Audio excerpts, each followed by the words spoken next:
M اے اردو کی class میں آپ کا استقبال ہے۔ میں ایم اے پریویس کے دوسرے پرچے مثنوی اور نظم کو پڑھا رہا ہوں۔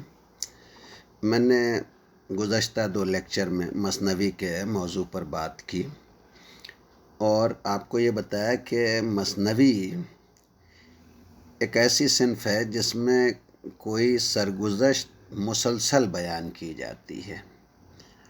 اس میں 2 مصرعے ہوتے ہیں اور ہر بیت میں قافیہ اور ردیف ہوتا ہے۔ مثنوی کی میں نے آپ کو بتایا کہ 7 بحریں مخصوص ہیں۔ آج مجھے ایک مثنوی سحر البیان جو آپ کے نصاب میں داخل ہے اور اس مثنوی کے خالق میر حسن کے حوالے سے گفتگو کرنی ہے۔ میر حسن اردو مثنوی نگاری کی دنیا میں سب سے بلند مقام کے حامل ہیں۔ انہوں نے چھوٹی بڑی تقریباً 11 مثنویاں نظم کی ہیں، جن میں سحر البیان سب سے مقبول اور مشہور مثنوی ہے۔ میر حسن ایک ایسے خاندان سے تعلق رکھتے تھے جس کی ہر فرد نے اردو شاعری کے سرمایے میں اضافہ کیا۔ وہ میر زاہد کے فرزند تھے۔ میر زاہد ہجویہ قصیدہ نگاری میں ممتاز مقام رکھتے تھے اور مرزا محمد رفیع سودا کے معاصر تھے اور ان سے معاصرانہ چشمک بھی میر زاہد کی رہتی تھی۔ میر حسن کے فرزند میر مستحسن خلیق تھے۔ میر مستحسن خلیق میر ضمیر کے ہم عصر تھے اور انہوں نے نہ صرف مرثیہ نگاری میں نام پیدا کیا بلکہ اس کے اجزائے ترکیبی کو متعین کرنے میں بھی اہم کردار ادا کیا۔ میر مستحسن خلیق کے فرزند تھے میر ببر علی انیس، جنہوں نے مرثیے کی دنیا میں ایسی شہرت حاصل کی کہ آج تک ان کا کلام زباں زدِ خواص و عوام ہے۔ اردو مثنوی نگاری کی تاریخ میں گلزار نسیم، گلزار ارم، فریب عشق، بہار عشق، زہر عشق، قلق، اثر اور واجد علی شاہ کی بیگم کی مثنویاں کافی اہمیت کی حامل ہیں، لیکن مثنویوں کے اس ہجوم میں سحر البیان کو جو مقبولیت ملی اور جو شہرت دوام حاصل ہوئی وہ اردو میں کسی دوسری مثنوی کو نصیب نہ ہو سکی۔ مولانا الطاف حسین حالی کے الفاظ میں میر کی مثنوی کے بعد بدر منیر کو جو سچی شہرت اور قبولیت حاصل ہوئی وہ نہ اس سے پہلے نہ اس کے بعد کسی مثنوی کو نصیب ہو سکی۔ مثنوی سحر البیان میں زبان اور بیان کی خوبیاں، روانی، سلاست، شگفتگی اور پختگی ایسی ہے کہ مولانا محمد حسین آزاد صاحب حیات حیران ہو کر پوچھتے ہیں، کیا اس کو 100 برس آگے آنے والوں کی باتیں سنائی دیتی تھیں؟ جو کچھ لکھا وہی صاف، وہی محاورہ اور گفتگو ہے جو آج ہم اور تم بول رہے ہیں۔ کس کے منہ میں زبان ہے جو 5 شعر بھی ایسے نظم کرے؟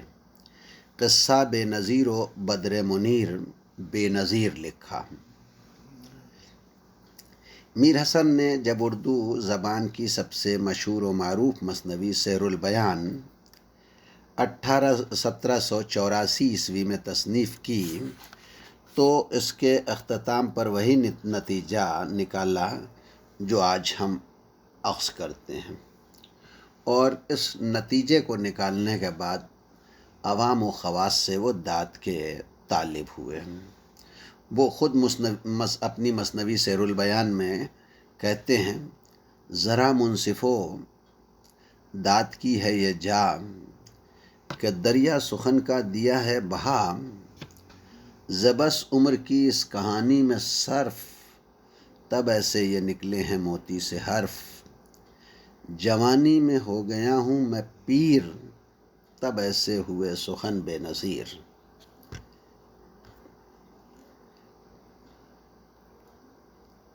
نئی طرز ہے اور نئی ہے زباں، نہیں مثنوی ہے یہ سحر البیاں، جو منصف سنیں گے کہیں گے یہی، نہ ایسی ہوئی ہے نہ ہوگی کبھی۔ میر حسن نے جن حقیقتوں کا اعتراف میں نے جو اشعار سنائے ان میں کیا ہے، وہ آج بھی صداقت اور واقعیت پر مبنی معلوم ہوتے ہیں، مگر حقیقت یہ ہے کہ اس شاعر کے ساتھ انصاف نہیں کیا گیا۔ اس گراں قدر مثنوی کے لکھنے والے مصنف کو صلے میں کیا ملا؟ تو میں یہ عرض کروں کہ اودھ میں ایک محاورہ تھا، جس کو نہ دے مولا اس کو دے آصف الدولہ۔ ایسی امیج رکھنے والے اودھ کے نواب بادشاہ آصف الدولہ نے اپنے اوڑھنے کا ایک خاص دوشالہ عنایت کیا۔ کیا میر حسن کی جوانی سے پیری تک کی مشق سخن کا صلہ یہی ہے؟ اس کے علاوہ شاعروں اور ادیبوں نے جو لکھا وہ بھی آپ سماعت فرما لیں۔ انشا نے جوانی سے ضعیفی تک کی مشق سخن کی داد یہ دی کہ اس مثنوی کو سن کر یہ کہا کہ مثنوی کیا ہے، سانڈے کا تیل بیچتے ہیں۔ حالانکہ میر حسن نے سحر البیان میں کہیں اس قدر عریاں نگاری سے کام نہیں لیا جتنی عریاں نگاری اس دور میں رائج تھی۔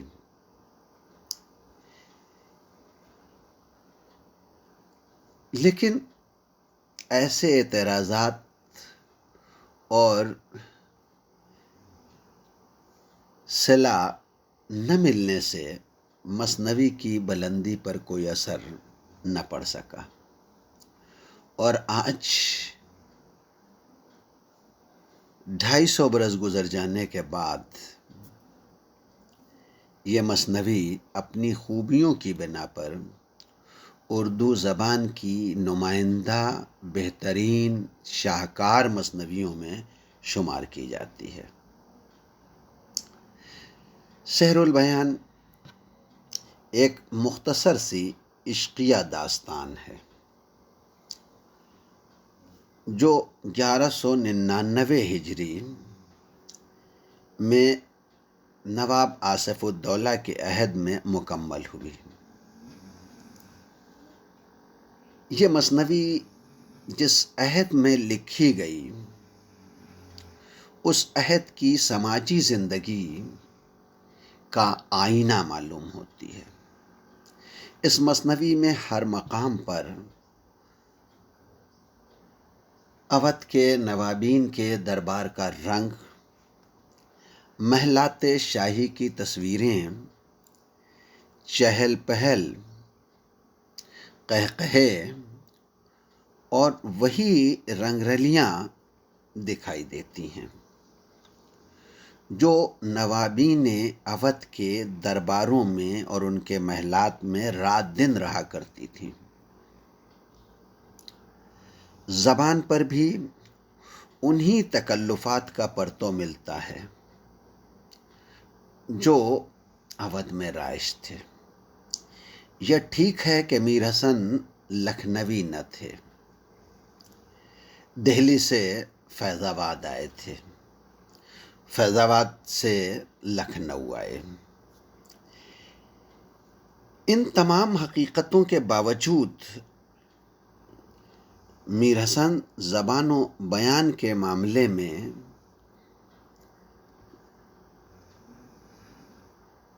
میر حسن نے زبان و بیان کے معاملے میں اس بات کی کوشش کی کہ انشا، مصحفی، جرأت اور رنگین کے اس رنگ سے جو ہے وہ اپنے آپ کو محفوظ رکھا جائے جو اس وقت لکھنؤ میں رائج تھا۔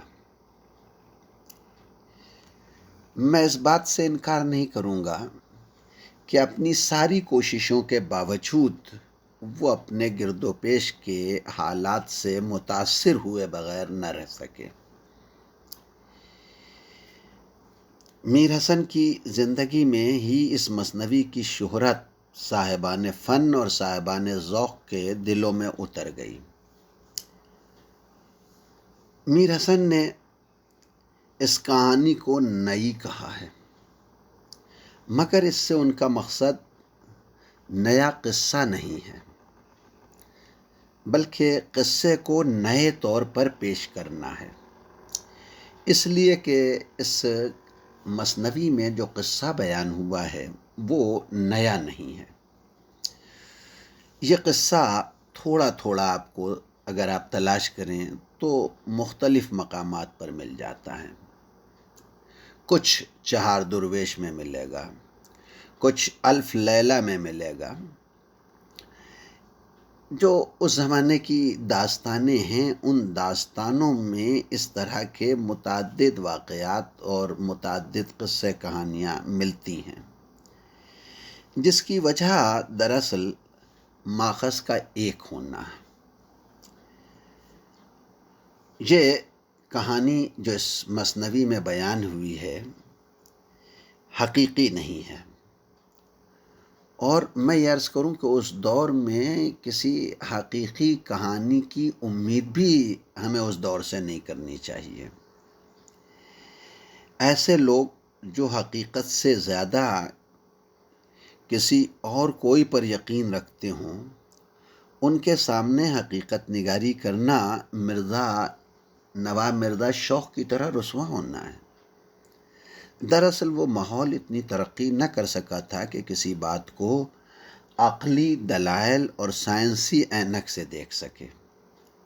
اس لیے میر حسن نے جیسی باتیں اس دور میں کیں وہ خرافات نہیں ہیں، مگر اس ماحول کے تاریخی اور سماجی منظر کو فراموش کر کے اگر کوئی اعتراض شروع کر دے تو 11 سال کی عمر میں بے نظیر کا تمام علوم و مخطوطات سے واقف ہو جانا، دیووں اور پریوں کا وجود، مسعود شاہ کو بغیر لشکر کی دھمکی دینا، شادی کے موقع پر سمدھنوں کے اترنے کا تذکرہ، جبکہ بے نظیر کے گھر والے اس سے الگ تھے، وغیرہ وغیرہ، یہ سبھی قابل اعتراض چیزیں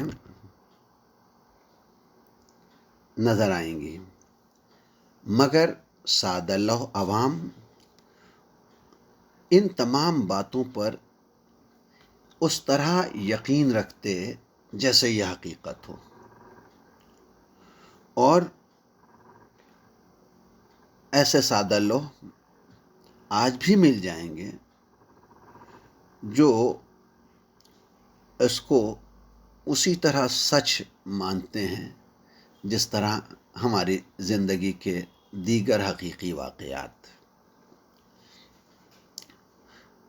حقیقت یہ ہے کہ ان لوگوں میں ایسا تنقیدی شعور بیدار نہ ہوا تھا کہ ان واقعات کی اصلیت تک پہنچ سکیں، اور نہ انہیں یہ پسند تھا کہ وہ خیالی اور طلسماتی محلوں کو حقیقت نگاری ان کے طلسماتی اور خیالی محلوں کو حقیقت نگاری تاش کے پتوں سے بنے ہوئے تاج محل کی طرح ڈھاتے۔ وہ اپنی خیالی دنیا سے باہر نہیں آنا چاہتے تھے۔ وہ یہ پسند نہیں کرتے تھے کہ کوئی انہیں یہ بتا دے کہ تم جس زندگی کو جی رہے ہو، جس دنیا میں جو ہے وہ جی رہے ہو، جس طرح کے خیالات میں کھوئے ہوئے ہو، یہ ان سب حقیقت نہیں ہیں بلکہ فریب اور جھوٹ ہیں۔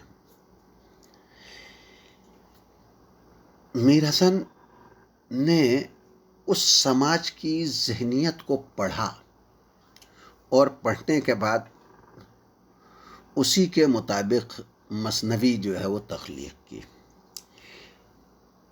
البتہ میر حسن نے اس مثنوی میں ایک کام ضرور کیا کہ کہانی میں ایسے واقعات جو عجیب و غریب تھے ان کو پیش کرتے وقت ان سب کا سلسلہ امور اتفاقیہ سے مربوط کر دیا، یعنی تمام وہ واقعات جو حیران کن تھے جب میر حسن نے ان کو بیان کیا تو انہیں امور اتفاقیہ سے متعلق کر دیا، اور ان تمام قصوں کی ابتدا میں قذارا، اتفاقاً، اچانک جیسے الفاظ سے اپنی حیثیت کو بہت کچھ سنبھالنے کی کوشش کی۔ مثلاً بے نظیر اپنی روپوشی کی مدت ختم ہونے سے پہلے اتفاقاً باہر چلا جاتا ہے، اور اتفاق سے وہ رات چاندنی رات ہوتی ہے جب وہ باہر نکلتا ہے،